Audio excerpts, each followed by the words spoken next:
Good afternoon, everybody. It's a pleasure to welcome Professor Ishtiaq Ahmed to Asia Sensemaker.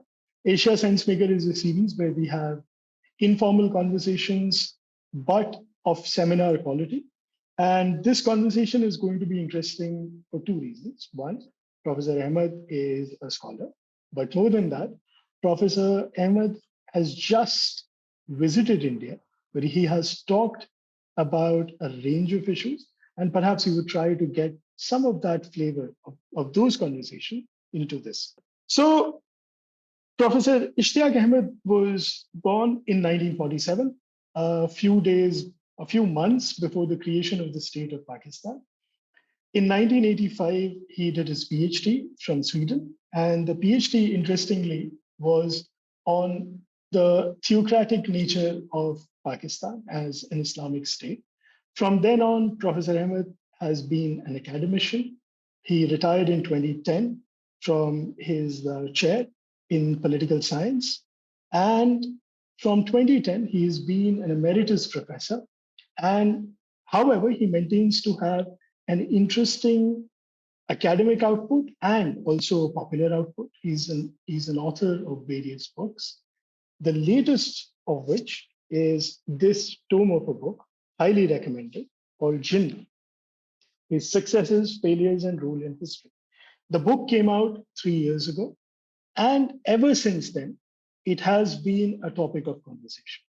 I have read various, some largely favorable reviews, some not so favorable reviews, and some reviews that want to keep an open mind. When we reached out to Professor Ahmed to have this conversation, he was incidentally in India. He was doing sort of a whirlwind tour of India where he talked about not just this book, but also various other facets, one of which is that the professor has written a very interesting book about the contribution of Punjab to Hindi cinema. And he also gave a talk on that, and the talk was extremely enlightening. With this, sir, I would like to welcome you to Asia Sensemaker. So, Professor Saab, welcome. And as we start this conversation, the first question, I know that a lot of people would have asked you this, but I would really want to have your answer on this. Why another book on Jinnah? Well, I think Jinnah is one of the most controversial political figure of the 20th century in the context of the freedom struggle of India and of its culmination in a gory, bloody partition in 1947. About Jinnah, the literature which existed was, of course, there were many positions, but there were two positions diametrically opposed to each other. One, the ultimate compliment given to him by his most famous biographer, Stanley Walpott, that while leaders have changed geography, Jinnah changed not only geography and history, but also founded a new nation. So if this is one claim, and it's one of the most cited biographies of Jinnah, then we have this position that Jinnah never wanted the partition, that he was using the demand for Pakistan as a bargaining chip, bargaining ploy. But it was the Indian National Congress, especially Nehru, who compelled the partition on Jinnah. So both positions cannot be true. Any familiarity with basic logic and the question of evidence would find that there must be a problem with one of these positions or both of these positions, but both can't be true. So then I wanted to go and check which of the two positions was substantiated by the evidence in the field. This is what all academics must do, should do, if they have a serious thesis serious point of view to set forth. And to my very, very great surprise, not shock really, the evidence overwhelmingly, conclusively, incontrovertibly showed that after especially the 22nd of March 1940, before the Lahore Resolution was set forth, Jinnah delivered a marathon speech in Lahore in which the two-nation theory, in which Hindus and Muslims were declared as two inimical, antagonistic nations, was propounded, and Jinnah gave all the arguments under the sun to establish that if Hindus and Muslims were to live in one state, it would lead to civil war. And therefore, to save India from civil war and a lot of bloodshed, partitioning India to create a Muslim Pakistan and a Hindu India was imperative. And that position he took on the 22nd of March 1940. Henceforth, he never even once deviated from it. He pursued it relentlessly, vociferously, vehemently, use whatever description you want to apply to his speeches and his statements and his messages.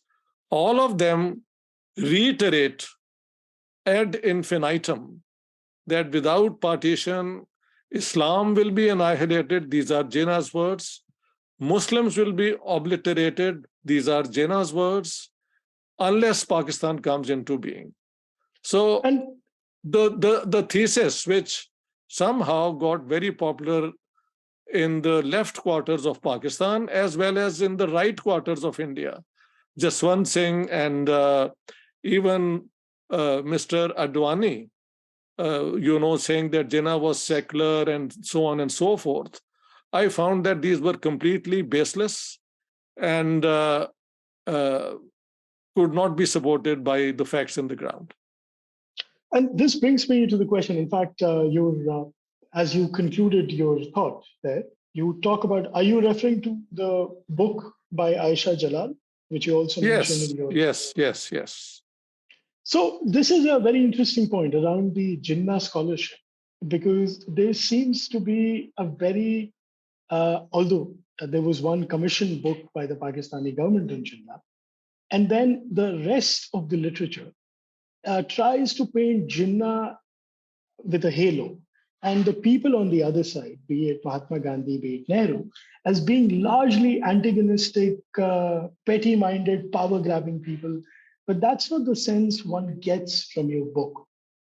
Well, one can't get any other sense from my book if one has basic intelligence and one knows how to use facts in hand.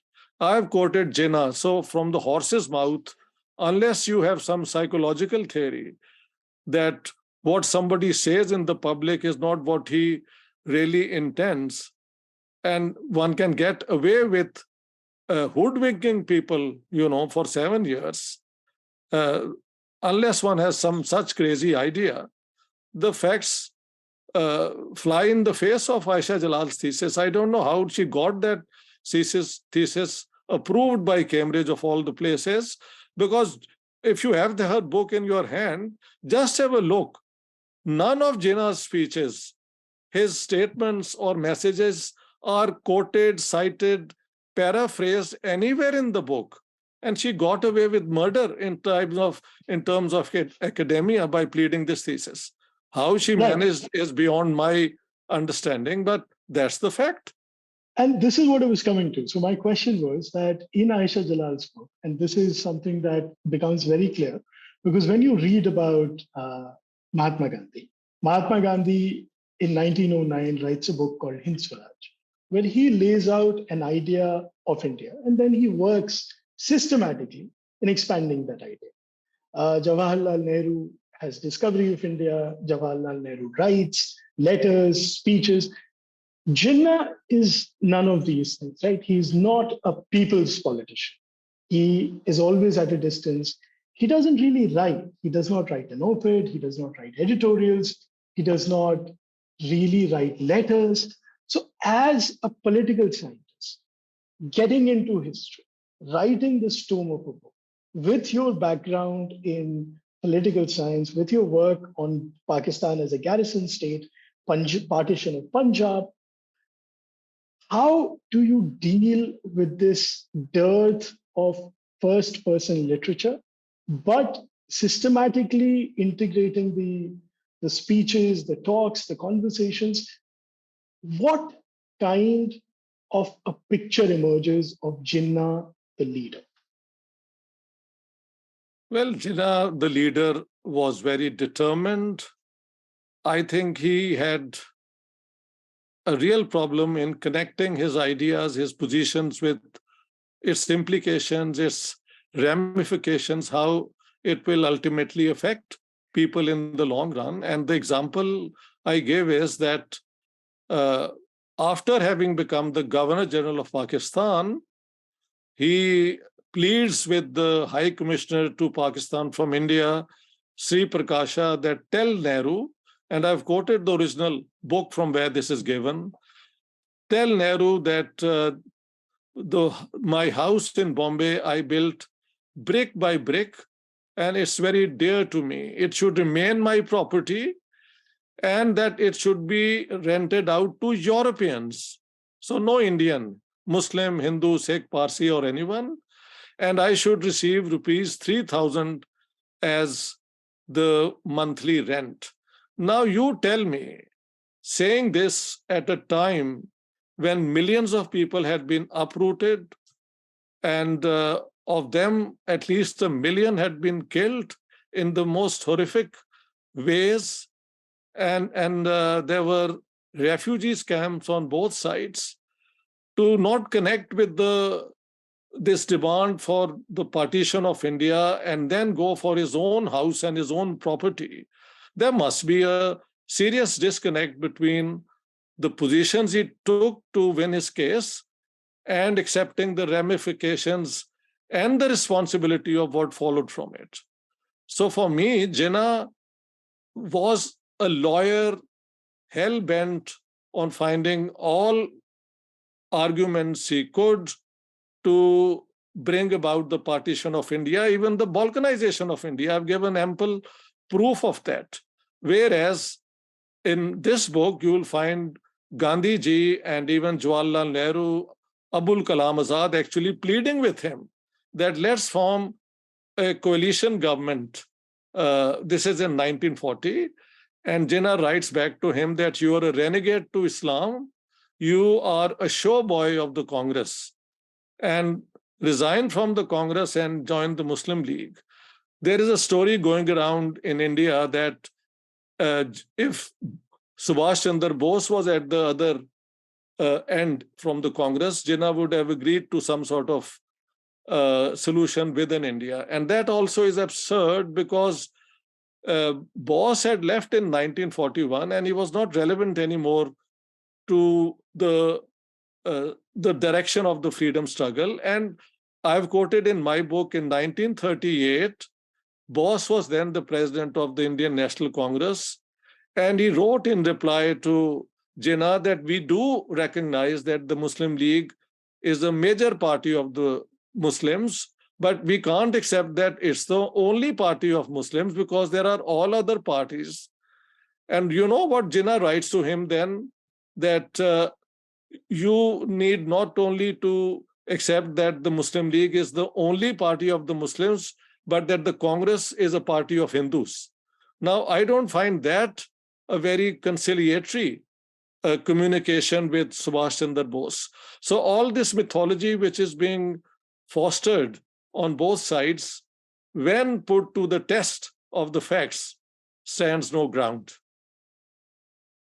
That is a very interesting point you've raised there, Professor. And in fact, reading in the book, but there is another book that came out a few years ago, and you have in your interviews talked about it.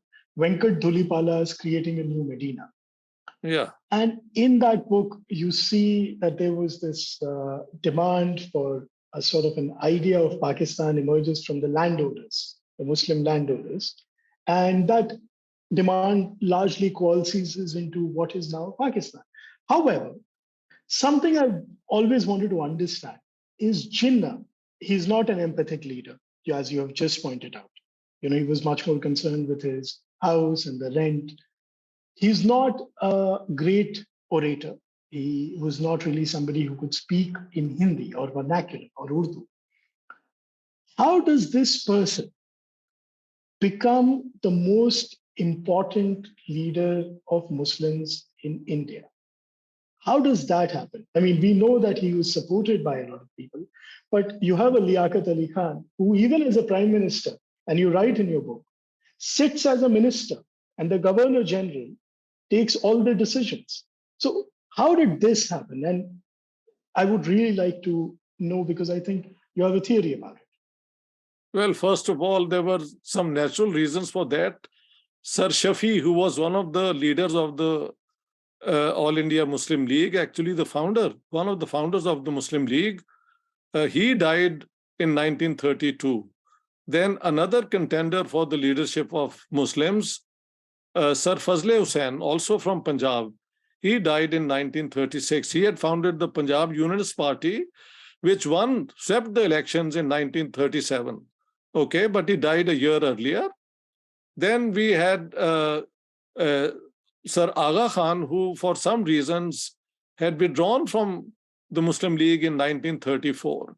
And then Sir Abdur Rahim in Bengal, I don't know if he died or he just slipped into, he was no longer contending for power. There was, of course, Qazi Fazlul Haq, but Jinnah cornered him, and he was very unforgiving against people who defied him. I think Jinnah's advantage was that he didn't belong to any of the major regions of what became Pakistan. And therefore, he could be accepted by all as the man in the middle. But the man in the middle would have ended up just being a leader of the Muslims, and there would be no Pakistan if the Indian National Congress had not committed some major blunders, I call it, and I know Indians are very sensitive about it. One is that when the Second World War broke out, while Mahatma Gandhi had gone and talked to the Viceroy Linlithgow, saying that if bombs were to fall on Westminster, he would feel very sad, and he wanted India to help the British in this hour of need. The Indian National Congress decided not to support the war effort. And when that happened, Jinnah then goes and talks to Linlithgow on the 7th of September 1939, saying that now you should realize the importance of the Muslim League. We will support the war effort, but at the end of the war, you have to grant us the right of self-determination. By the way, Linlithgow or any British Viceroy never gave a categorical, explicit such assurance. All they did was to issue a statement that at the end of the war, the future of India will not be decided without the minorities being consulted. That's a very sort of loose wording that they came up with in, I think, August 1940. So the second then is the Quit India movement. You start the Quit India movement in the hope that you will push the British out. But the British state in which people like us were serving them came back and smashed that movement. The Congress was all put in detention until June 1945. And who is the one who drew capital out of it? You know, in politics, there is no void, there is no vacuum, somebody fills it. And Jinnah stepped in. And I've quoted Jinnah saying that up until now, it was Mr. Gandhi, Mr. Gandhi, Mr. Gandhi. and now they are turning to me. And then I've quoted Lilith-Go saying that I had a personal stake in supporting Mr. Jinnah, because had the Indian National Congress and the All India Muslim League joined ranks, maybe we could not have held on to India. So these two blunders of the Congress, not assessing the way the balance of power was uh, obtaining at that time, and then the British were desperate to recruit soldiers. Uh, Now let me tell you, the Hindu Mahasabha, Savarkar met Lilith-Go and said, you should actually recruit more Hindus in the army, and we are willing to support you. The Akali Dal of Punjab also supported the war effort. The Muslim League supported the war effort. The princes of India supported the war effort. So the Congress's two decisions ultimately catapulted Jinnah in this central role, and the British needed him. And out of it then emerges the partition argument and politics and so on. Right. So essentially, what you're saying is that Jinnah was the right man at the right time, and consequently, he got very lucky. But you do mention about the idea that Jinnah was floating, that perhaps there can be other areas that can be independent from India. You talk about his idea of Dravidistan, for example. Yes, yes. So, but there is this tendency in personality of Jinnah to always fall out with people. Like Periyar, he fell out with Periyar. He also then supported Ambedkar for a while. In fact, Ambedkar goes to Constituent Assembly on a seat that Jinnah made one of the Muslim League leaders give up.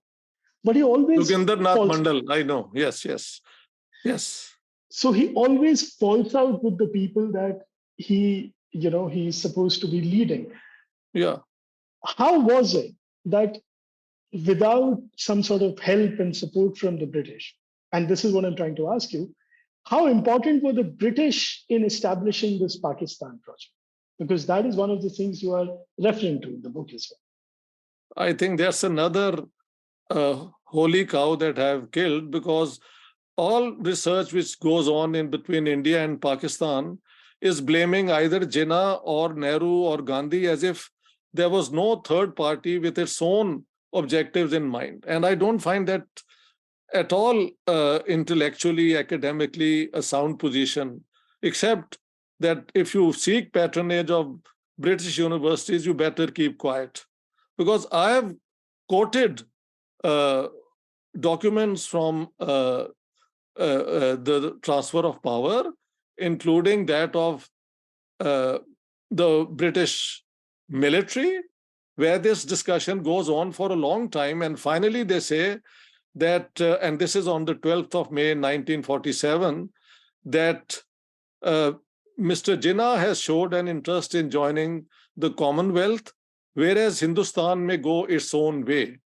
Now, if partition takes place, we should demand from Jinnah access to Karachi port facilities, Pakistan airfields, and Muslim manpower. Muslim manpower, as you know, is a euphemism the British are good at. It means the Pakistan army. And so that was the reason. I have a whole chapter in this book called The British Decision to Partition India, which shows how the British initially were reluctant to partition India in the fear that it would divide the British Indian Army, which they had created to defend India from a perceived thrust southwards by the Soviet Union. Although I don't understand, the Second World War had destroyed the Soviet Union. 27 million people were killed. But they still believed that under such circumstances, Stalin would be dying to come towards the subcontinent. So this is the British fixation with a perceived Russian thrust towards the subcontinent. So Jinnah was promoted by Churchill, we know that. And then finally, the American pressure to partition India was so great, and Churchill lost the election. They had to partition, they had to transfer power, but they did it in their own interest, and that was to partition India. All the facts are now in the public. And you talked about Dhulipala and all. I think it's an interesting book. I reviewed it, but it was about the discussion among Muslims to have an Islamic state. And it's not only in North India, which he talks about, but this took place in the Punjab and in many other places, which are nowhere in his book. But it's an interesting book. It's a good translation of documents from Urdu, but he doesn't go into why the partition took place and who all were involved in it. So I reviewed it in Pakistan and praised it for the effort he had put in to translate those, but he doesn't bring in all the documents and all the discussions which were going on in Punjab and in many other parts of the subcontinent. That is absolutely true. And to kind of build on what you were saying about the post-colonial project of the British. But Jinnah saw the writing on the wall, didn't he? Because in your book, you mentioned in 1946, there is a lot of uncertainty at that point of time if Pakistan will come through as he was thinking about it. He sends Ispahani, if I'm not wrong, Correct. Ispahani to Washington to plead his case to the Americans and tell them that Pakistan would be the purveyor of their interests in this part of the world. What is going on in his mind at this point of time? I mean, because A, we don't know what Pakistan would be like. B, Jinnah doesn't really, even till the end, till the very last day, September 11, 1948, we have no idea what Pakistan is supposed to be. I mean, it is supposed to be different things to different people. So what's going on in his mind from 1946 to 14th of August, 1947? Well, about his mind, I am not a mind reader, nor do I am a crystal ball reader, but from the documents. His public statements are all in the book. And the last public statement he made before his death is on the 14th of August, 1948. Yes. And then he died a month later. He remained steadfast to his position that the creation of Pakistan was imperative. And he says that, look, the enemies of Pakistan have failed. A year has gone and we are still very much existing as a state. So the notion that the Indian National Congress was trying to undo Pakistan is still present in his last speech. And people have come up with different, gossips about him writing to Nehru that we should rejoin and all. There is no basis for that. He remained convinced. The only time he showed some sort of skepticism, if you can call it, or hesitation is in his 11th August 1947 speech, the celebrated speech where Islam is not mentioned. He says, only history will tell whether the decision to demand Pakistan was right or wrong.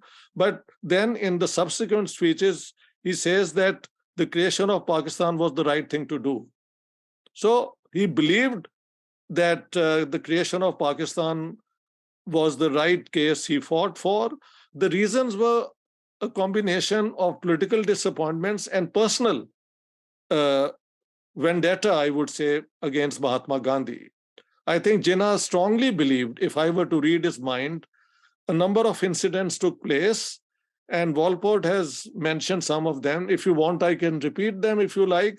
Like when Gandhiji comes back from South Africa and a reception is given to him by the Gujaratis, Muhammad Ali Jinnah reads out the welcome address, which is very warm, very appreciative, laudatory of what Gandhiji has done in South Africa. But when Gandhi gets up, he says, I'm greatly pleased to see a Mohammedan leader on the same platform and so on.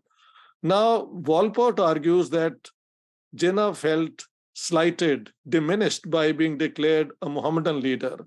He considered himself an Indian leader who would lead India forward. So this is one case. I then wrote to Mahatma Gandhi's grandson, Raj Mohan Gandhi, to ask for his opinion on it. He said, well, only Mahatma Gandhi can explain why he used these words, but one sympathetic interpretation could be that he had been fighting for the interest of all Indians in South Africa. Now, back in India, he was actually celebrating that a Muslim Gujarati and the Hindu Gujaratis were all on the same platform. So he didn't want to diminish the status or stature of Jinnah, but only to embrace him. So there are these two ways of, but there is another case, and that is in 2017, 1917, where at a Congress meeting, when Jinnah got up to speak, Gandhi ji and his followers said, speak in Gujarati, you are a Gujarati. And he muttered something in Gujarati, but then started speaking in English again. And then the third is in 1920, when the non-cooperation movement is launched by Gandhi, which, by the way, was opposed even by Congress leaders, but he had agreed to do it on the behalf of the Khilafat movement, who wanted support of all Indians. And so that's when Jinnah walked out and never returned to the Congress. But I think he nurtured this belief that Gandhi stole the leadership of the freedom struggle from him.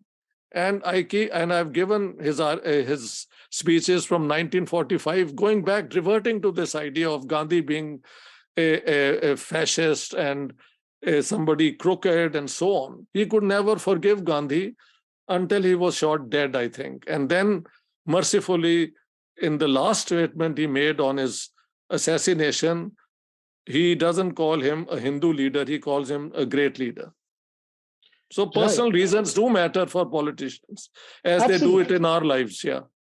Absolutely. So this brings me to another thing, because Jinnah created Pakistan. Pakistan also had East Pakistan. The only time the Governor General of Pakistan goes to Bangladesh, goes to Dhaka at the racecourse meeting that happens, he says that and I'm quoting from your book, that I want to make it clear that the language of this country is going to be Urdu. So this leader who nourishes and who kind of cherishes all of these things that have been done to him, and this idea about being a leader of all Muslims, how does he read East Pakistan then and Bangladesh now so wrong? Well, to begin with, I think this is another point I bring into the book. If you look at the demand for Pakistan, let's say we begin with Allama Iqbal's 1930 address in Allahabad. His idea of a state, he says the future of the Muslims of northwestern India in a separate state. This is 1930, although he recanted later when the British pressed him to find out if he was supporting pan-Islamism. And then he says, no, we want this state as a frontline state within the British Empire. But anyhow, a very important Muslim of the subcontinent had made this statement. Now, I've said, if you look at the areas which would go into such a Pakistan, would include 23% of the population, Muslim population of the subcontinent. Then in 1933, Chaudhry Rahmat Ali, also a Punjabi then, comes up with now or never, and then another statement where Pakistan, P for Punjab, A for Afghania, or let's say Khyber Pakhtunkhwa, K for Kashmir, and Istan for Sindh and Balochistan are there. And once again, the Bengalis are nowhere in the Pakistan scheme. It's 24% of the Muslim population. So it's a very strange state. They wanted for the Muslims of India to save Islam and them from Hindu domination, persecution, whatever you want to call it, because incidentally, on the 30th of March 1941, when Jinnah Sahib was in Kanpur, Qaid-e-Azam Muhammad Ali Jinnah, the Muslims of Kanpur cornered him and said, you know, this Lahore resolution of 1940 demands Pakistan in areas where there is already a Pakistan. All the chief ministers, elected chief ministers, are Muslims. And what will happen to us? And Jinnah then makes a statement, which I've quoted in the book. I'll just repeat it, that I will make 2 crore, that is 20 million Muslims go through the experience of martyrdom and get smashed. The word is and get smashed, in order to liberate 7 crore from the rule of the Hindu Congress, something like this. Now, he was willing to leave 1/3 of Muslims in India, and Bengal was never considered as part of the idea of Pakistan until, the Sikhs in Punjab wanted the partition of Punjab if Pakistan came into being, and Mahasabha wanted the partition of Bengal if India was partitioned. So at that time, then finally, Bengal was added to Pakistan. Otherwise, there would have been 2 Pakistans, an Eastern Pakistan and a Western Pakistan. Linking them together comes only in 1946. And so people don't understand that point as well. Anyhow, about Jinnah and his attitude towards the Bengalis, of course, it is indefensible because the Bengalis constituted 55% of the population of Pakistan, and Jinnah probably had no idea that while the Muslims of northern India and Punjab and all were conversant in Urdu and even educated and could write and read, not the Bengalis. And he made this point-blank, blunt statement that Urdu will be the national language of Pakistan, when he himself was very poor in the same language. The only language he felt comfortable in was English. So Jinnah Sahib was saying all those things which he personally did not practice, and what he practiced, like eating ham sandwiches and having alcohol daily, and still he was the leader of the Muslims, is an additional feather in the bonnet of Jinnah, the great politician, I would say. Nothing makes sense. Nothing makes sense if you apply the normal rules of consistency and coherence. Okay? So Jinnah was a paradox, but this also, because the conversation is so vast, and I now have to jump to another geography, which is Khyber Pakhtunkhwa. In your book, you categorically state that the leader at that point of time, the leader there, that's Ghaffar Khan. Ghaffar Khan Sahib was absolutely against the idea of partition. Yeah. And he and his elder brother were in prison. And after the partition also, I think he had the privilege of being in prison. And yet it was part of Pakistan. Has this kind of a cardinal feature of this mismatched geography is still haunting Pakistan, would you say? And, who actually gained from Khyber Pakhtunkhwa being in Pakistan? Because it is not Pakistan. Well, strangely enough, it is Mountbatten who advises Jinnah just before the partition that you should declare the Durand line as the international border. You see, the British were very wary of the tribal regions being hostile to British interests. The Fakir of Ippi was one name, and Khan Abdul Ghaffar and all these people were dead set against British colonialism, and they had joined the Indian National Congress. But now when Pakistan was coming into being and the British military had approved of it, they wanted Pakistan to be a strong enough state to be a sort of a front line against the Soviet perceived A garrison state. Yeah, the garrison state. That's my book, Pakistan, the Garrison State. So I think that's the reason.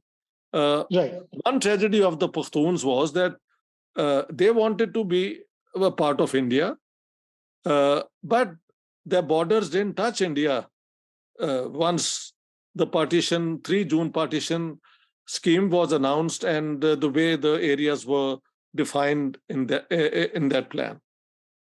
Yeah. So, I mean, that particular thing still continues to haunt Pakistan, if you will.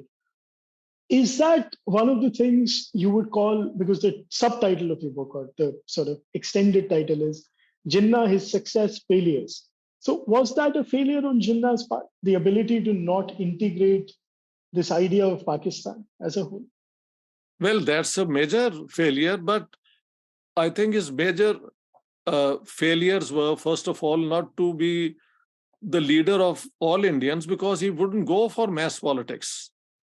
And that is why Gandhi ji probably became the leader of all Indians and not Mr. Jinnah. That's one reason.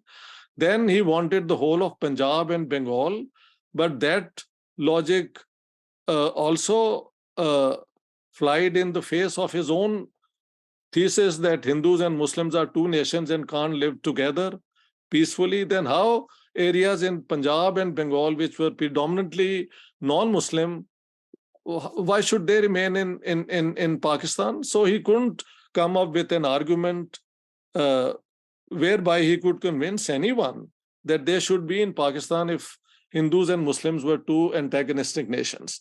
The third is, of course, he, I think, is responsible for the destruction of the nascent parliamentary democracy which both India and Pakistan inherited from the British, because he either could have been like the father of nation, which Gandhiji preferred not to take any public office, but to become the conscience of the nation. One, he could have become the Prime Minister of Pakistan, as Jawaharlal Nehru did, and strengthened the office of the Prime Minister, which is the main executive position in the parliamentary system. He becomes the Governor General.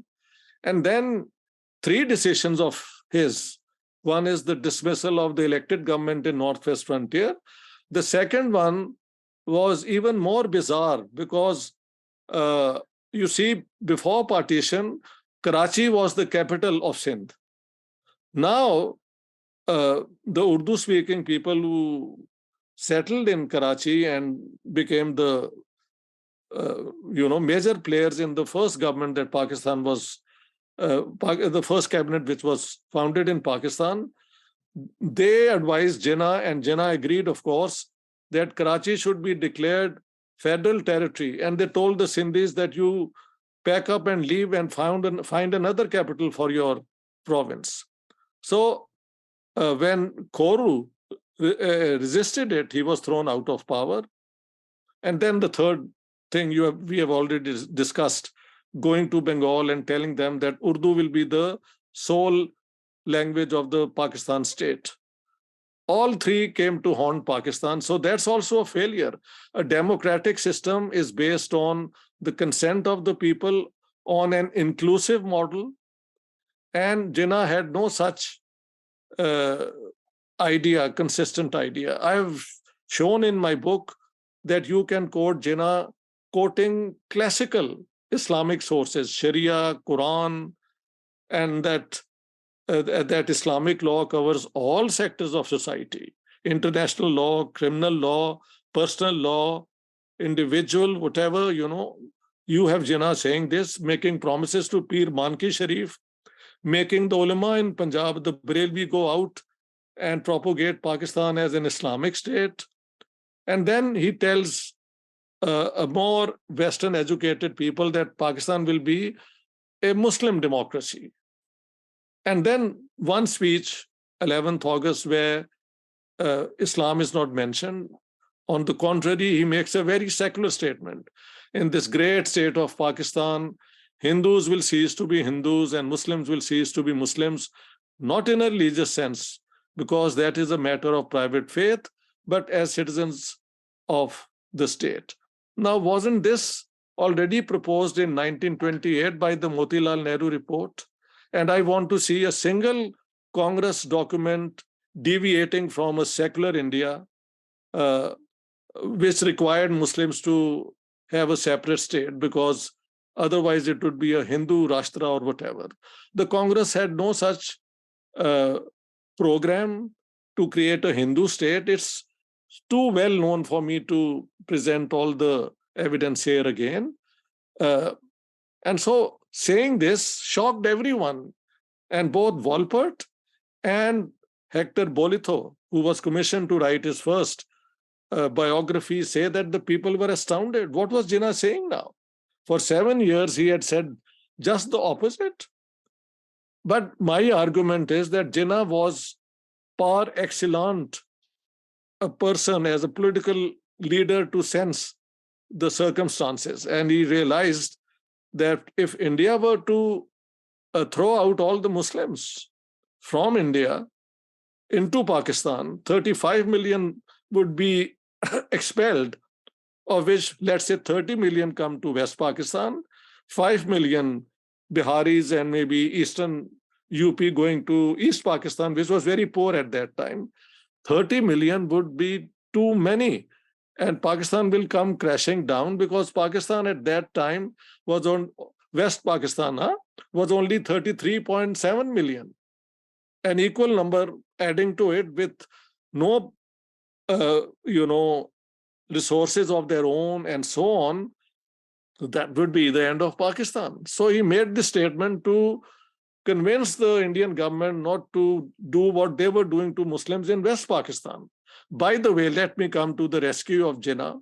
Once as Governor General, all his statements are that we should do our best to protect our minorities. But nobody listened to him. So after becoming Governor General, you don't find him playing the Hindu-Muslim card for the Pakistani population. He's preaching harmony and so on, but I think it was too late. 1 million people had been killed, 12 to 15 million people uprooted, and all of them had left with traumatic experiences. And now to say that we can all live together in peace had no credibility. It's only the Pakistani left which latches onto it, because there is no other statement of Jinnah. And I have quoted, by the way, Jinnah on 19th March 1944 in Lahore, saying that you communists, hands off, hands off, hands off. Do you think we are fools? Perhaps there is an element of truth, but we have our own Islamic ideology, our own green crescent flag. We don't want any yellow or red ism. Now, these communists have not even noticed that Jinnah told them not to come to the Muslim League. He didn't want them. So that's another tragedy. The Communist Party of India, Adhikari, supporting the two-nation theory by this dubious idea of oppressed nationalities. So there is so much to discuss in this Absolutely. book. Yeah, Absolutely. Yeah. So let me, because we are now going to be opening it, but let me ask just quick one question, which is a conspiracy question. Yeah. Because, when we grow up, when I was growing up, in school, in college, there was always this conspiracy theory that, what, Jinnah was dying. He hid the fact from everybody. That Jinnah Sorry, was say it again. Sorry, say it again. Jinnah was dying. Jinnah had tuberculosis, and he was on his deathbed virtually when this idea of Pakistan. So the conspiracy theory goes that had we waited another year, we would have had this one entire subcontinent. How important do you think Jinnah, the individual, was to this conversation? Or do you think that, say, Jinnah would have passed away in 1946 and we would not have had a Pakistan? It is a conspiracy question, but it kind of goes into the book as well. I have argued my case using two approaches on the role of the individual. Carlyle's idea of the great heroes who make history, as well as the Marxist position that it's circumstances in which individuals get a role and so on and so forth. I think Jinnah, and then there is a British historian who says that leaders do matter, but there are some leaders who are created by circumstances, like Napoleon and Bismarck, and there are leaders who create circumstances. And he, I think, notices Cromwell and someone else. But I would say Jinnah belonged to the second category. He did create the circumstances. Whether his presence was so necessary to bring about the partition or not, I would not dare take a position. Because if the British had decided in the end that a partitioned India was their best bet to contain the spread of Soviet communism, they would have found a way of justifying it. But on the other hand, we don't know. It could have resulted in a demoralization among the Muslim leaguers. And there were those who were skeptical about this whole position which Jinnah had taken. And they could have caved in. So I would not dare go into such speculation. It's not simply conspiracy theories, but it is opening a Pandora box where any argument would carry some water. So I'm not the one who does such these things. I am solidly basing myself on the facts. Absolutely, that's a fair point. Yeah. Now we are opening it up to the people who are present here, and a lot of them are scholars, and I'm pretty sure they would have their questions, because I have many. The book is huge, and I read the book recently, so I'm bubbling with questions. But now the floor is open for everybody to ask the question to the good professor. Ishtiyaq भाई, मैं इसको थोड़ा सा broad कर रहा हूँ अपने सवाल को, जिन्हा के से अलावा भी थोड़ा सा हटके जी, 1920 के बाद हिंदू मुस्लिम इख्तलाफ बहुत बढ़ चुके थे हिंदुस्तान में जी, ये हो रहे थे, और ये कहिए कि चाहे एडमिनिस्ट्रेशन कमजोर हो, चाहे ब्रिटिश इंटरेस्टेड नहीं हो, लेकिन ये the differences had gone to an extent that had grown to a beyond dislike to a hate, to a complete distrust. And so the circumstance had become such that there was need for a leader to emerge. And in UP, which was sort of the boiling point, they were realizing that differences in local leaders were such that they needed a common man to come forward. And that is why in 30s, Liaquat Ali Saab went off to London to get Jinnah back. कि भाई वापस तशरीफ ले आइए, हमें तो leader ही चाहिए इस वक्त. तो सर्कमस्टांस वो था कि हिंदू मुस्लिम इख्तलाफ इतना बढ़ चुका था कि एक तरह से मुसलमान रियलाइज कर रहा था कि भाई अब तो हमें अलहदगी चाहिए. दूसरी तरफ ये भी था कि हिंदू महासभा एक ग्रोइंग पावरफुल फोर्स बन रहा था उस जमाने में, और जैसे आपने फरमाया कि सावरकर टाइप के लोग जाके मिल भी रहे थे, उनकी इतनी पहुंच हो गई थी कि ब्रिटिश से जाके मिलते और अपना पॉइंट ऑफ व्यू देते. तीसरी बात ये थी जो मुझे लगता है पार्टीशन की तरफ ड्राइव कर रही थी हिंदुस्तान को, वो ये था कि मुसलमान फ्यूडल क्लास और मुसलमान मिडिल क्लास ये महसूस करता था कि हम हिंदू मिडिल क्लास से compete नहीं कर पाएंगे.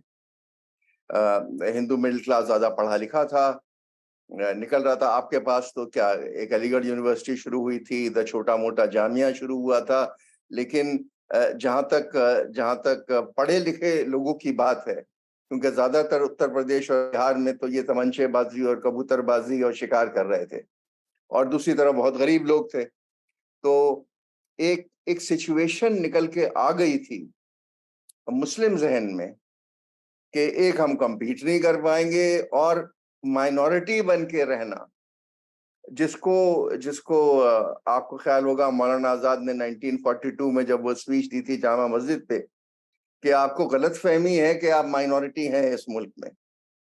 In fact, his argument was that the Hindus themselves would be minorities because they are so divided among castes. They are Brahmins and they are Kshatris and they are Vaishyas. But you, और एक बड़ी passion, आपने तो वो speech जरूर देखी होगी, बड़ी पैशनेट स्पीच थी कि जी जी आप बोल रहे हैं कि 1000 साल पहले जब आके कारवां जमुना में आके रुके थे और यहाँ वजू किया था, तो इस मुल्क पर नहीं तोड़ना चाहिए। लेकिन मुसलमान था कि आपने फरमाया कि अलीगढ़ स्टेशन पे तो मौलाना आजाद पे थूक रहे थे लड़के जी। they threw up a leader and they felt that this was a leader which was in fact in a way different from the rest of them, the rest of the community.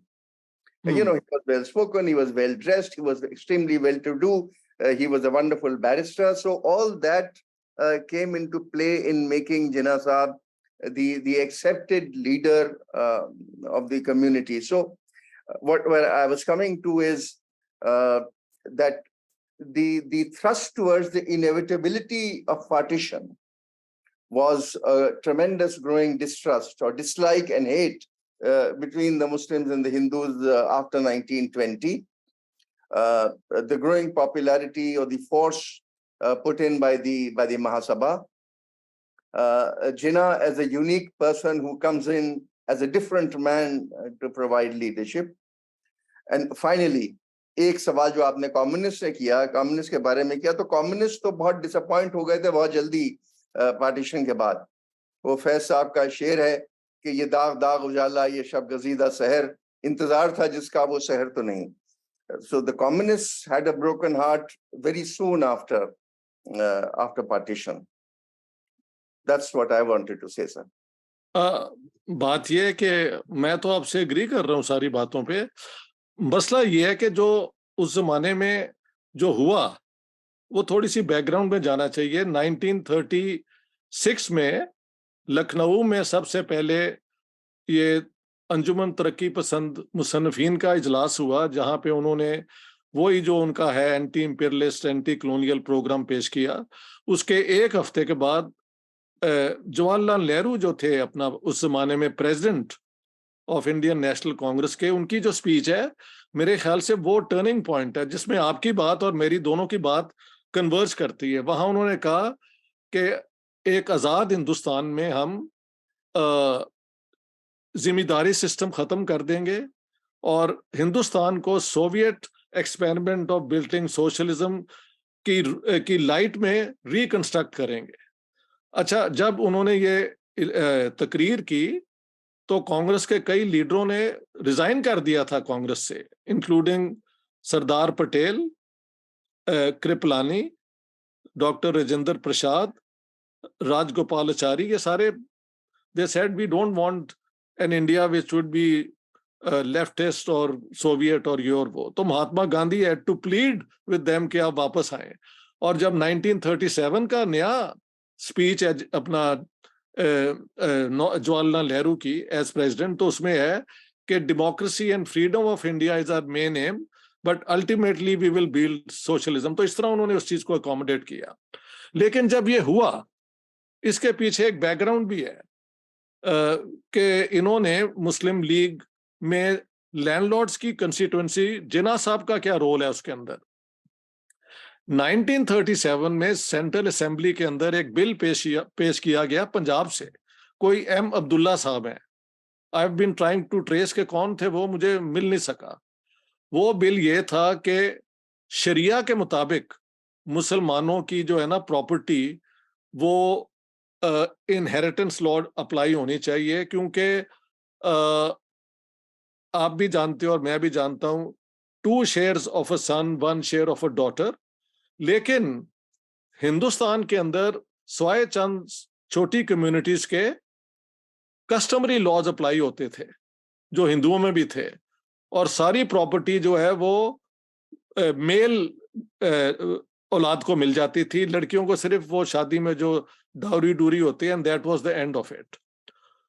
तो ये जब bill पेश किया तो जिन्ना साहब got up and argued कि ये bill हम डिस्कस ही नहीं कर सकते, क्योंकि 1935 एक्ट के मुताबिक एग्रीकल्चर जो लैंड है it is part of the provincial list, so we can not pass a law कि जिसकी शरिया अप्लाई हो इवन टू लैंडेड प्रॉपर्टी। तो जब ये उन्होंने किया, ये मेरी किताब में मैंने पूरी डिटेल्स दी हैं, पूरे किसने क्या कहा। तो उसके बाद जिन्ना साहब ने फिर पंजाब के जो हैं सर सिकंदर याद, जो बहुत बड़े लैंडलॉर्ड थे, उनको कहा कि आप मुस्लिम लीग में आए अगर जान बचानी है अपनी, और बाकी सारे लैंडलॉर्ड मुसलमान जो आ गए। प्रॉब्लम ये है कि ये दूली पाला और जिनका जिक्र होता है, दे डोंट अंडरस्टैंड कि पाकिस्तान का कहाँ भी बनता तो यूपी में तो नहीं था बन सकता। These people would not be part of a Pakistan which would come into being. तो जिन्ना साहब, who initially was a leader of the minority provinces of, जहाँ पे minority, देखे ना 1916 का जो लखनऊ पैक्ट है, what does it say?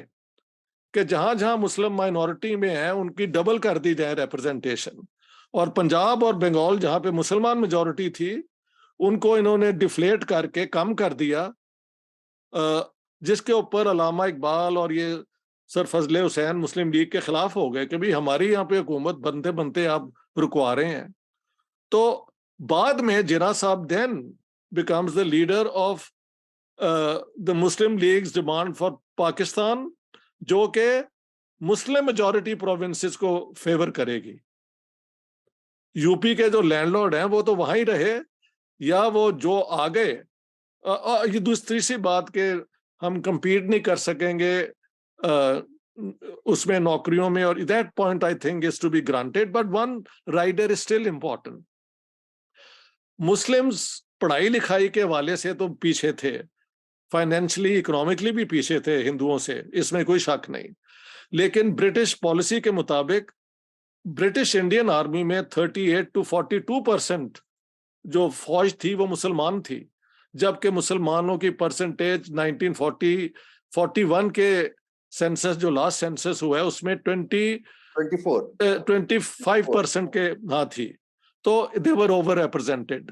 Police के अंदर भी मुसलमान ओवर रिप्रेजेंटेड थे, बल्कि पंजाब से सिखों को, मुसलमानों को, पठानों को लेके ये कलकत्ता, और ये जो वो है ना जो रविंद्रनाथ टैगोर की कहानी भी अबाउट, वो जो गाना भी गाया है, ए मेरे प्यारे वतन, ये वो सारा जो है कि अफगान जाके सेटल हो रहे हैं बॉम्बे में, ये दिलीप कुमार, ये सारे लोग उस जमाने में आए हैं, बिजनेसेस भी इन्होंने की, नौकरियां भी की, और ये आगे बढ़े। तो ब्रिटिश पॉलिसी में मुसलमानों को फेवर किया गया, उनको सिर्फ 1857 में the Muslims were specially targeted and persecuted, but afterwards British policy तो मुसलमानों को इन साथ लेके जाने की, और सर सैयद उसके सबसे बड़े थे। ट्रेजेडी ये थी कि अगर पाकिस्तान बनता है तो जहां ये अशराफिया का घर था वहां पे तो पाकिस्तान कभी भी नहीं था बन सकता। It would have been in areas where Muslims were in a majority. वो इसलिए हुआ कि उसमें सेकेंड वर्ल्ड वॉर में ये कांग्रेस की 2-3 गलतियां हैं। अगर वो वाकई अंग्रेजों की मदद कर देते तो फिर पार्टीशन, अगर मुसलमानों का कोई प्रॉब्लम भी होता तो नहीं थी होनी। So you have to.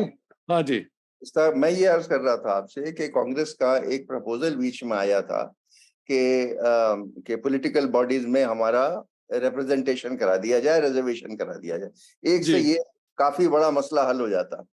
दूसरा आपको ख्याल होगा कि जब कैबिनेट मिशन आया तो जिन्ना साहब राजी हो गए थे, और जवाहरलाल ने एक तकरीर कर दी बंबई में, जहां तक मुझे इल्म है कि ये तो अब देखा जाएगा, हमें विचार करना पड़ेगा कि हम कैबिनेट मिशन एक्सेप्ट करेंगे कि नहीं करेंगे। उससे पूरा गड़बड़ हुआ। ये एक पॉपुलर स्टोरी है जो अपना इंडिया में बहुत मशहूर है। मैंने इसको भी बहुत डिटेल में पूरा एक चैप्टर दिया है। एक्चुअली ऐसे नहीं है। जब कैबिनेट मिशन प्लान अनाउंस हुई है तो उन्होंने जो डिमांड थी ना मुस्लिम लीग की कि पाकिस्तान को दिया जाए, रिजेक्ट कर दी। और पहला बयान जो जिन्ना साहब का है कि we are against this cabinet mission plan, इसमें पाकिस्तान तो है ही नहीं। और कांग्रेस ने रिजेक्ट इसलिए की कि जो आप सेंटर बना रहे हैं उसके पास तो कोई पावर ही नहीं है, और हर 10 साल के बाद ये जो 3 ग्रुप्स बनाए हैं इनको राइट है to leave the union, this will never give stability to India. 2 positions बनी। और उसके बाद मैंने जिन्ना साहब की जो पब्लिक स्पीचेस हैं वो कांग्रेस ये कैबिनेट मिशन प्लान के बहुत खिलाफ लिखा है कि ये जानते नहीं कि हम मुसलमान जो हैं 500 गुना ज्यादा हमारे पास गन्स हैं और हम मार्शल रेस हैं और ये हिंदू जो हैं ये लड़ने वाले नहीं हैं, तो ये पाकिस्तान को। लेकिन this he kept on saying, ये 16 मई को हुई थी till the 5th of June। 6 तारीख को जब काउंसिल मुस्लिम लीग का इजलास हुआ है इन कैमरा, वहां पे जाके इन्होंने सडनली कह दिया, और मैंने कोट किया है कि I Pakistan remains our goal, what there was a word he used, irrevocable goal, but we may not get it tomorrow, but we will work within this framework to get Pakistan, because every 10 years there is the right to withdraw and we will use all of the until we get Pakistan। तो इस तरह council मुस्लिम league ने उसको accept किया, और ये तो पूरा 16 मई के बाद 25 जून को जाके फाइनली इन्होंने एक्सेप्ट किया है, जबकि कांग्रेस ने 25 तारीख को जून को सुबह को रिजेक्ट किया था, शाम को इन्होंने एक्सेप्ट किया है। तो ये भी सारी जो स्टोरी है ना, उसके जो फैक्ट्स अनकंफर्टेबल हैं दोनों साइड्स ने उसको। एक और बात थी, कैबिनेट मिशन प्लान के 2 हिस्से थे, एक था कि एक इंटरिम गवर्नमेंट बनेगी और एक था कि एक इंडिया की कॉन्स्टिट्यूशन के लिए कंस्टिट्यूएंट असेंबली में जाके कॉन्स्टिट्यूशन बनेगी। जिन्ना साहब ने कहा कि हम इंटरिम गवर्नमेंट ज्वाइन करेंगे, but we will not go to the constituent assembly to frame a constitution for India as long as ये जो 3 ग्रुप्स बनाए हैं ना, A, B, C, इनके कॉन्स्टिट्यूशन बन जाएं जिसमें लिखा हो कि every 10 years they have the right to secede. तो आप ये बताएं, इस पोजीशन पे कौन एक ऐसी इंडिया की वो यूनिटी रह सकती है जब everything is subject to withdrawal and our princely states का तो यही था कि they surrender only foreign affairs and defense। उनके इंटरनल मैटर्स तो वही रहते हैं जो महाराजाओं के पास पहले से थे या नवाबों के पास थे। तो जब कांग्रेस ने उसे रिजेक्ट किया, तो the reason was they could not accept an India in which the center had no powers original to raise taxes, सिर्फ डिफेंस, फॉरेन अफेयर्स और कम्युनिकेशंस, और बाकी सारी फंडिंग जो है वो प्रोविंसेस देंगे। तो I think this was a non starter from day 1। तो मैंने उस मिथ को भी डिस्ट्रॉय किया। अब भाई साहब जरा उसको किताब को जरा हिम्मत करके पढ़ ले, हर चीज को मैंने टैकल कर लिया है। किताब तो सर हमने 2 साल पहले पढ़ी थी जब आप आई थी। मैं 2 पॉइंट, रजत भाई 2 पॉइंट मेरे और थे। एक तो जो आपने किया कंस्टिट्यूएंट असेंबली में जिन्ना साहब ने कहा था नहीं आएंगे, ये हमारे जो रिसर्च डायरेक्टर हैं अमोघ राय साहब, इनके वालिद ने कंस्टिट्यूएंट असेंबली में जो वाकयात हुए लिखी है किताब, बहुत अच्छी किताब है सर, उसमें भी उन्होंने उसका जिक्र किया है जी। जहां तक आपने फरमाया कि जिन्ना साहब प्राइम मिनिस्टर नहीं बने लेकिन गवर्नर जनरल बने ताकि कुछ आराम कर सकें शायद। मुझे 1960 के मैं आपको वाकया बता रहा हूँ, कर्नल इलाही बख्श जो उनके डॉक्टर थे जी, वो दिल्ली आए थे अपने इंतकाल से पहले। अच्छा। और मेरी उनसे मुलाकात हुई थी और मैंने ये सवाल किया था उनसे कि साहब ये क्या चक्कर है, तो उन्होंने ये बताया कि Jinnah was in no position to be the prime minister at that time, क्योंकि उनकी सेहत ही इस लायक नहीं थी और उनको मालूम था कि अब ये चंद महीने के मेहमान हैं। रजत भाई सॉरी आई इंटरप्टेड यू। नहीं, लेकिन ये बात हो सकता है ऐसे ही हो, लेकिन फिर गवर्नर जनरल बन के रेस्ट करते ना, वो तो हर कैबिनेट मिशन में बैठ जाते थे और सारे फैसले खुद करते थे। और 2 हुकूमतें डिसमिस कर दी, बंगाल जाके ऐसा ऐलान किया कि पाकिस्तान बाद में टूट गया। तो कर्नल इलाही बख्श और ये सारे उनके एडमायरर्स हैं, मैं इनकी दिल से इज्जत करता हूँ, क्योंकि आफ्टर ऑल पाकिस्तान बनाया तो उन्होंने ना। जिन्ना साहब की ये क्वालिटी पाकिस्तानियों के लिए एक बहुत अपनी जगह एक मुकाम रखती है। जी जी जी जी जी। Professor Ahmed, first of all, thank you very, very much. This is just so revealing and so informative. I actually attended your seminar you gave at the IIC when it was launched. Because those days we couldn't do it physically.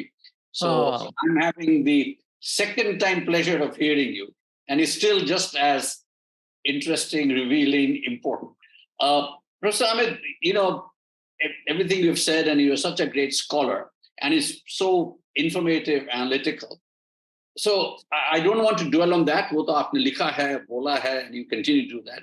I just want to say that, look, somebody of your scholarly interest, and obviously you are very scientific, because as you said rightly, if you don't have the facts, you don't even want to comment on it, which is extremely admirable. But abhi jo situation hai India Pakistan mein, 75 years later, history is history, you can't undo it, but you have to learn from it. So abhi agar aapko mauka mile, and I'm sure mauka milta hai, to advise the Pakistan political leadership and Indian political leadership, to kya salah denge? I personally feel we are stuck in a rut, the two of us, and it sometimes feels like a race to the bottom of relationship. Halanki, personal relationships and all that remain very warm. I've been to Pakistan and you've been to India. तो क्या सलाह होगा आपका? भाई साहब, सलाह यही होगी कि हकीकत में तारीख ने जो भी फैसला किया कि दो मुल्क बन गए, इनको हम दोनों तहे दिल से एक्सेप्ट भी कर लें। बल्कि यहाँ पे भी एक बात करनी चाहिए कि आफ्टर ऑल वाजपेयी साहब जो कि हिंदू नेशनलिस्ट पार्टी के प्राइम मिनिस्टर थे, उन्होंने जब लाहौर आए 1999 में, तो मीनार पाकिस्तान जहाँ पे ये 1940 मार्च का रेजोल्यूशन पास हुआ था, वहां वो गए और उन्होंने ऐलान किया कि हम इस पार्टीशन के खिलाफ थे, लेकिन अब हम समझते हैं कि ये दोनों मुल्क हकीकत है और हमें दोस्तों की तरह मिल के इस इलाके की डेवलपमेंट के लिए काम करना चाहिए। तो तब हमारे यहाँ कारगिल हो गया। तो मेरी एडवाइस ये है कि ये सारे प्रॉब्लम में मेन ऑफेंडर पाकिस्तान है।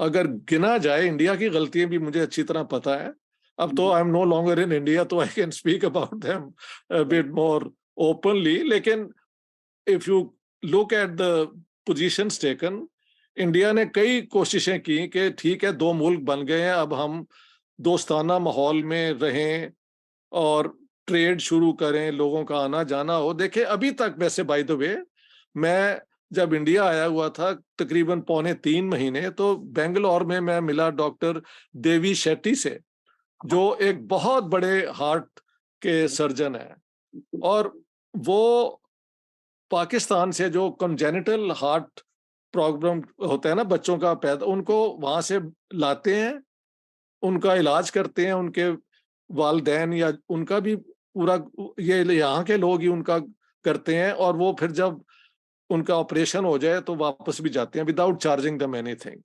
तो इतनी गुडविल मैंने अपनी आंखों से देख ली है। मैं जहां गया हूं हिंदुस्तान में, जिस तरह लोगों ने मुझे एक अपना ही समझ के घर में बुलाया है, सारा कुछ बुलाया है, इतना ही अगर कोई हिंदू या सिख हमारे लाहौर में आ जाए तो छाबड़ी वाला, रिक्शे वाला, दुकानदार उनसे पैसे नहीं लेते कि बहन जी आप आ गए हैं, आप आ गई हैं बहन जी, आपसे कैसे पैसे लेना है, आप तो हमारी बच्ची हैं।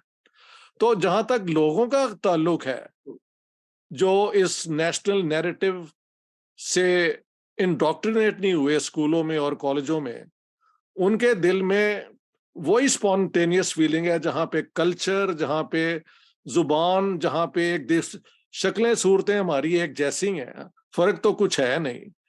और लोग बॉलीवुड फिल्में देख के, सबको पता है इंडिया क्या है, पाकिस्तान क्या है। तो potential for this region going forward in a big way is there, and I think this is the moment. Why I say this?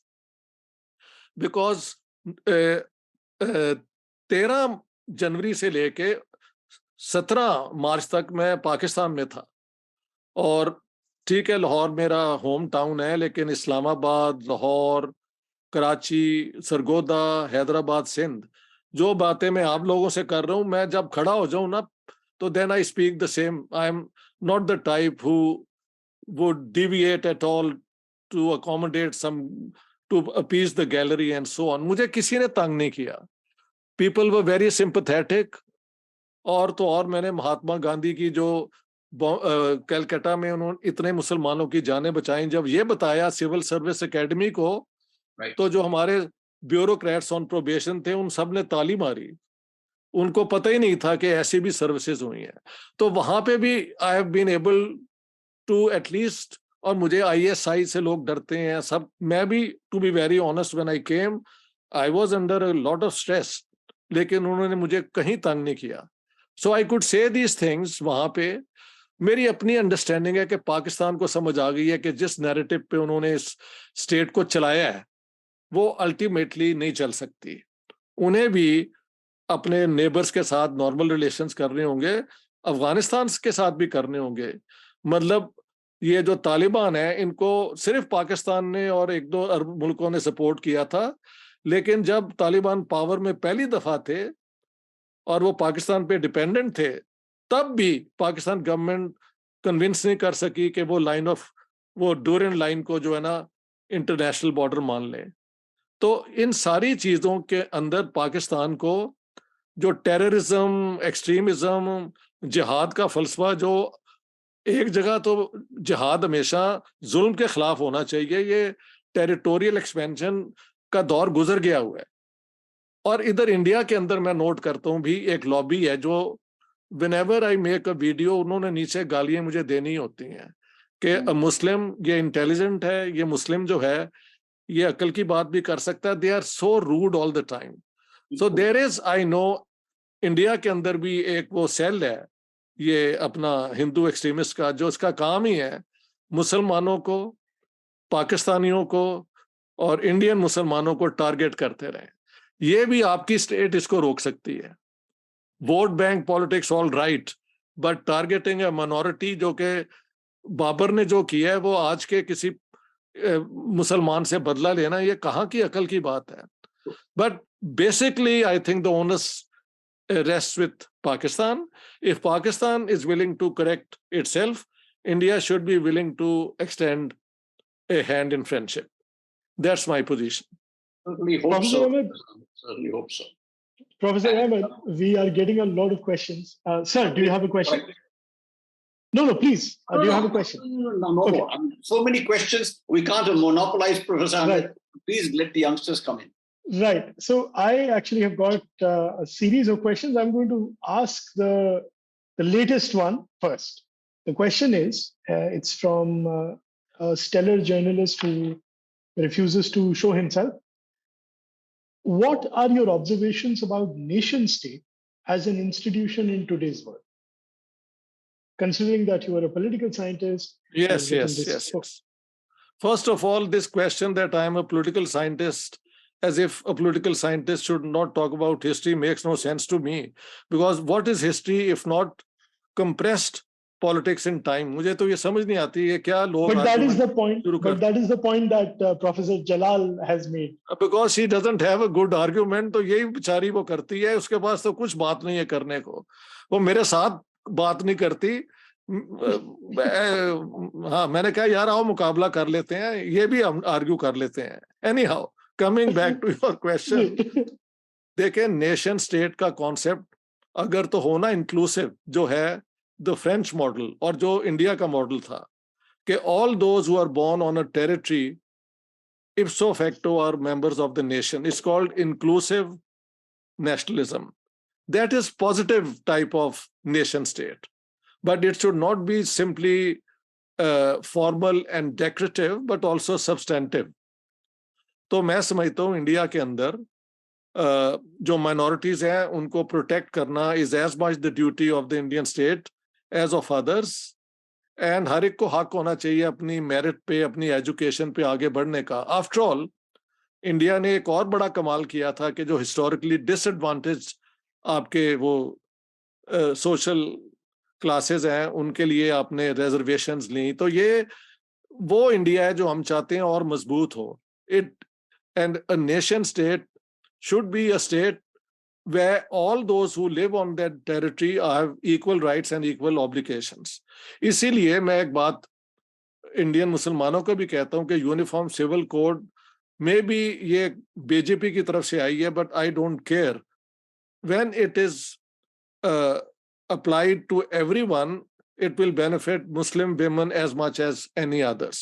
So I am in favor of that sort of inclusive, undifferentiated citizenship with all people having equal rights and duties. Albatta, if a nation state is based on the German model, which is you are a member of the community either because you belong to a race or to a faith. तो वो जो nation state है वो तो एक majoritarian monster है ना, किसी के खिलाफ भी इस्तेमाल हो सकता है। पाकिस्तान में हमने वो इसी बुनियाद पे जब किया तो पता लगा कि मुसलमानों के अंदर जो सो कॉल्ड एक आइडिया ऑफ होमोजेनिटी थी वो बिल्कुल बकवास थी। Sunni Shia differences start from day one when after the prophet. उनकी और जो सुन्नियों की जो अजान है उसमें भी फर्क है, हर चीज में फर्क है। अगर आप उसमें भी लड़ना शुरू करें तो there is no end to it. और फिर अहले सुन्नत के अंदर जो हमारे जो है उसके अंदर बरेलवी हैं, देवबंदी हैं, अहले हदीस हैं जो एक दूसरे को सुबह शाम गालियां दे रहे होते हैं। हाँ जी। So if you attach faith or race or caste or ethnicity to being entitled to equal rights, then that sort of a nation state is an oppressive majoritarian monster. ठीक है? So a nation state is a fact of the post 1945 world order.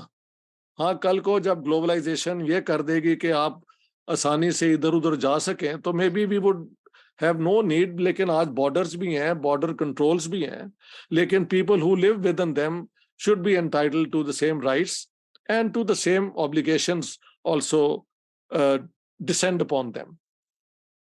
Right. एक question है कि आपने इतना समय बिताया है जिन्ना साहब के साथ, उस मटेरियल के साथ, क्या हम सीख सकते हैं जिन्ना साहब से या उन जिन्ना के जो आइडियाज हैं पॉलिटिक्स के टर्म में, या पॉलिटिक्स, रिलीजन, सेक्युलरिज्म, फेथ, क्या है जो हम वहां से यहाँ ला सकते हैं? What is it that we can learn from him? Jinnah से ला सकते हैं हिंदुस्तान में, हिंदुस्तान का सत्यानाश करना है तो मैं बताता जाता हूँ आपको। अच्छा भला यार, आपका मुल्क सेकुलर पहले ही है, उसको सेकुलर रहने दो, वहां के मुसलमानों को भी इंसानों की तरह ट्रीट करो। कभी कुछ कहते हैं, मैं तो वहां से होके आया हूँ, मेरी तो बड़ी इज्जत हुई है। तो जिन्ना साहब से आप यही सीखें कि मुझे नहीं पता यार क्या मैं अब यू वांट मी टू कि वो अंग्रेजी बड़ी अच्छी बोलते थे और आज भी हमारे हिंदुस्तान पाकिस्तान में आप अंग्रेजी बहुत अच्छी बोले तो बहुत आपसे लोग इम्प्रेस होते हैं। ये आप जरूर सीख लें। और मुझसे भी इम्प्रेस होते हैं क्योंकि मैं अंग्रेजी बड़ी अच्छी बोल लेता हूँ। मेरे वालिदैन ने मुझे इंग्लिश मीडियम स्कूल में भेजा, तो that's an asset, but I have never used it for my personal gain. ये आप लोगों की मोहब्बत है कि मुझे इतनी अब इज्जत मिली है। नमस्कार प्रोफेसर अहमद, एक सवाल था मेरा आपसे। ये आइडिया ऑफ पाकिस्तान में 1946-1947 में कश्मीर की क्या जगह थी? क्योंकि कश्मीर कई मामलों में सांस्कृतिक, कल्चरली, पॉलिटिकली पंजाब सिंध से काफी अलग था, वहाँ की आवाम की अलग सोच थी। और 1947 में जिन्ना साहब ने ये इतना बड़ा डिसीजन कैसे लिया मिलिट्रीली इन्वेड करने का, जब पाकिस्तान खुद पार्टीशन के आफ्टर इफेक्ट से गुजर रहा था, इकोनॉमी डाउन थी, बहुत रिसोर्सेज नहीं थे, तो इन्वेड करने का मतलब कश्मीर की ऐसी क्या जरूरत थी आइडिया ऑफ पाकिस्तान में जिसके लिए इतना बड़ा कदम उठाया? बात यह है कि अगर आप 3 जून 1947 का पार्टीशन प्लान देखें या 18 जुलाई 1947 की जो है Indian Independence Act creating 2 independent dominions को भी पढ़ें, तो उसके अंदर जो पार्टीशन है it applies only to the British provinces, British territories. So the future of the princely states was left undecided, और एक वेग सी अंडरस्टैंडिंग थी कि they can negotiate their relations with India और पाकिस्तान और इवन रिमेन इंडिपेंडेंट।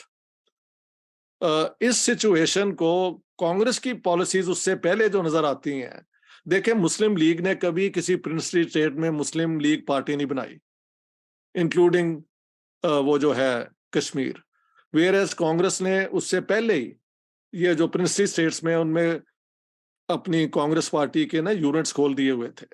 तो India की policy ये थी कि जब इंडिया फ्री होगा, यूनाइटेड भी होगा, तो प्रिंसली स्टेट्स खत्म हो जाएंगी और एक यूनाइटेड इंडिया होगा, federal and so on and so fourth.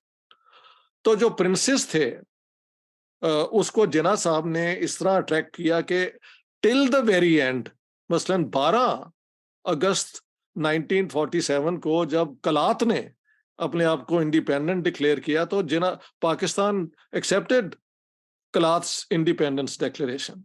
ठीक है, वो दूसरी बात है कि 15 अगस्त के बाद पूरी पॉलिसी रिवर्स हो गई, but Jinnah was known to be a supporter of the freedom of the princely states. उन्होंने for example Nawab of Nizam of Hyderabad को कहा कि तुमने बिल्कुल इंडियन यूनियन में नहीं हिस्सा लेना, बल्कि तुम इमाम हुसैन की तरह कुर्बान हो जाओ।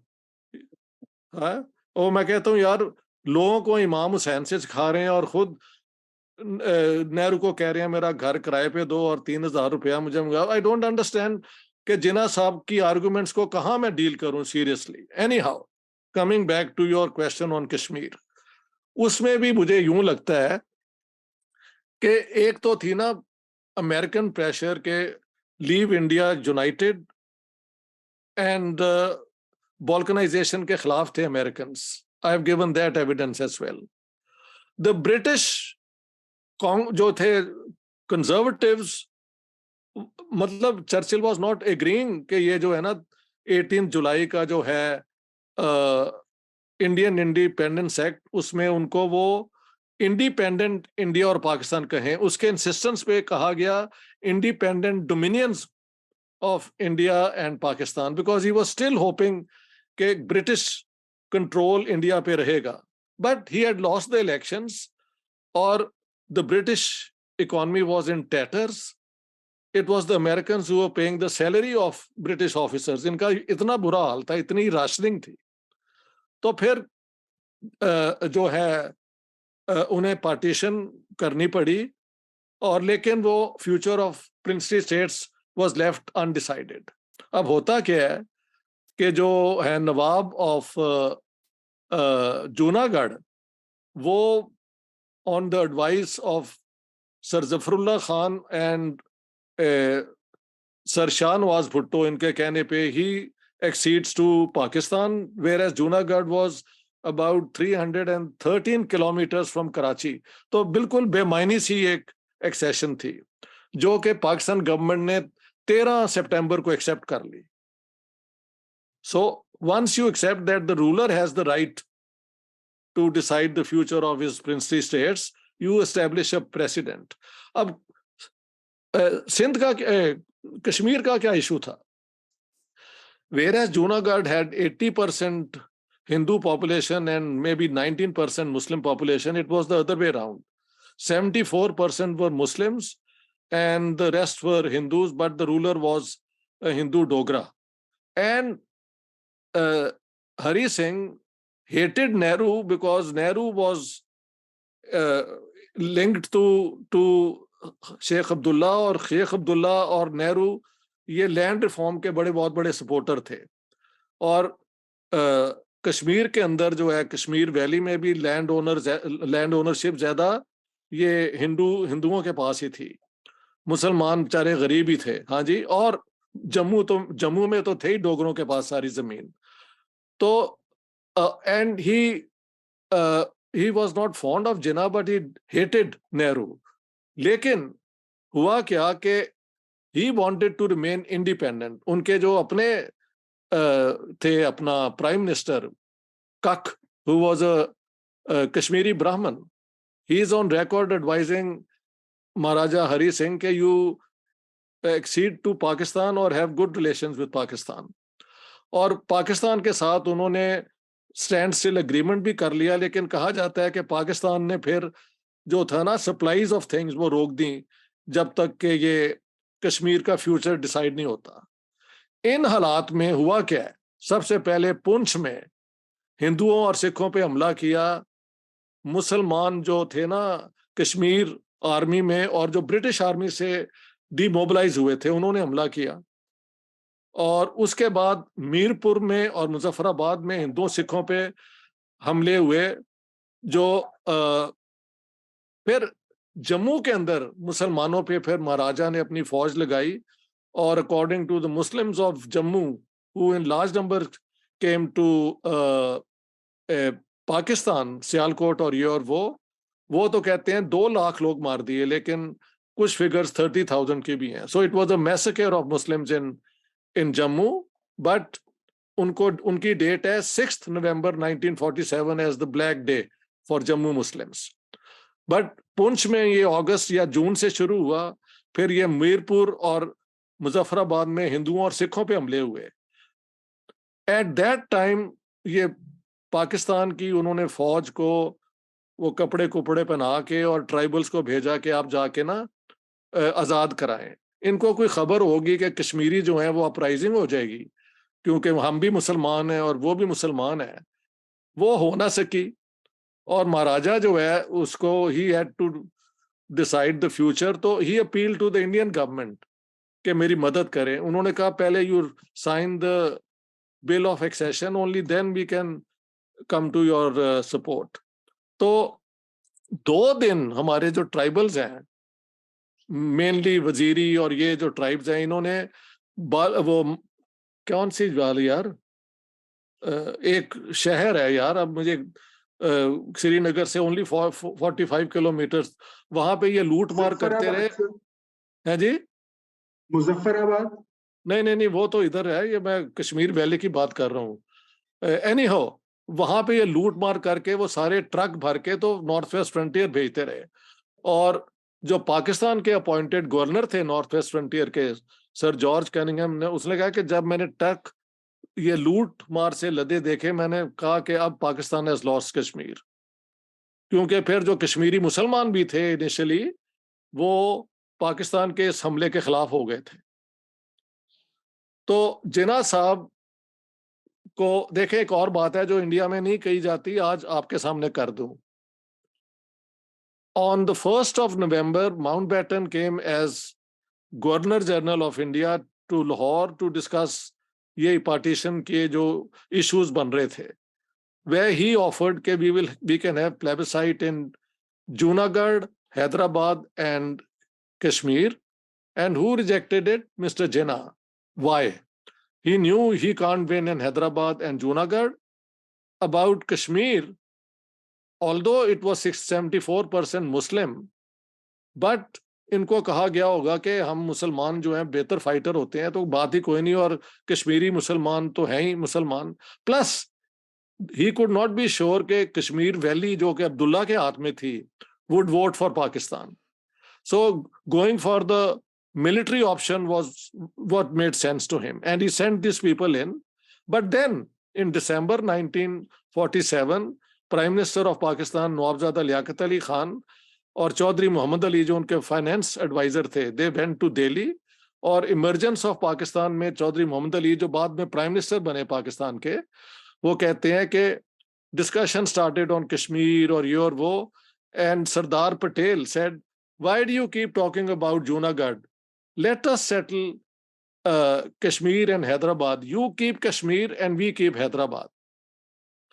This message again, Chaudhry Muhammad Ali mentions, he took it to Jinnah Sahab. उनको कोट किया मैंने, आप जाके sources देख लें, that on the 22nd of December 1947 we got this message from India, you keep Kashmir, we keep Hyderabad.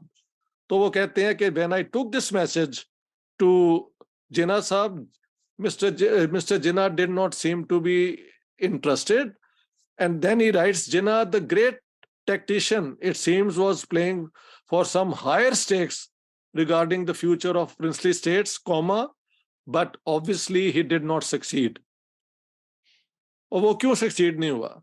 वो इसीलिए कि जब इंडियन फौज आ गई और उन्होंने अपनी पूरी ताकत लगा दी, तो फिर कश्मीर लाइन ऑफ वो सीज फायर ही हुआ जो इन ऑपरेशन आ गया और बाद में लाइन ऑफ कंट्रोल हुई. तो जिन्ना साहब could have gotten Kashmir if he had not been so greedy or ambitious, and if he had been realistic.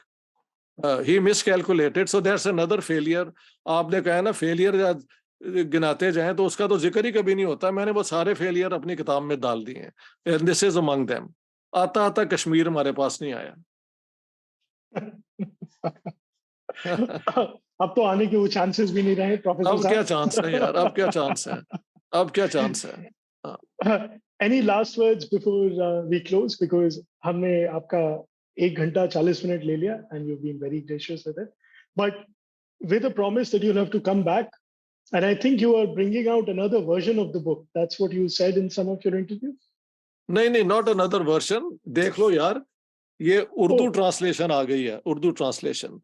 और ये कमाल है, पाकिस्तान में ये भी पढ़ी जा रही है, और तो लिहाजा कोई पाकिस्तान में इजाजत दे रहे हैं ना कि लोग पढ़ें. ये तो जरा सोचो. आई थिंक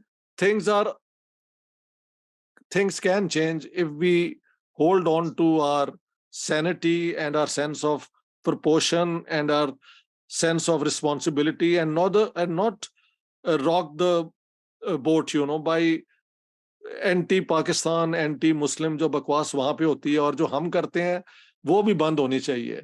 इस इलाके में प्यार मोहब्बत से ही बात बनेगी, वरना जंग हुई तो ना रहेगा बांस और ना बजेगी बांसुरी. ये मैं बता दूं, दोनों के पास न्यूक्लियर वेपन्स हैं. Absolutely. बिल्कुल.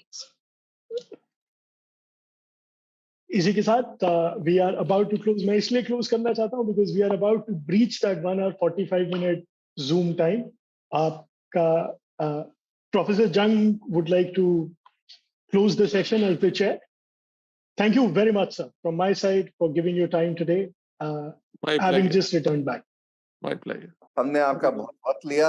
This has been a most enlightening 1 hour 40 minutes for us.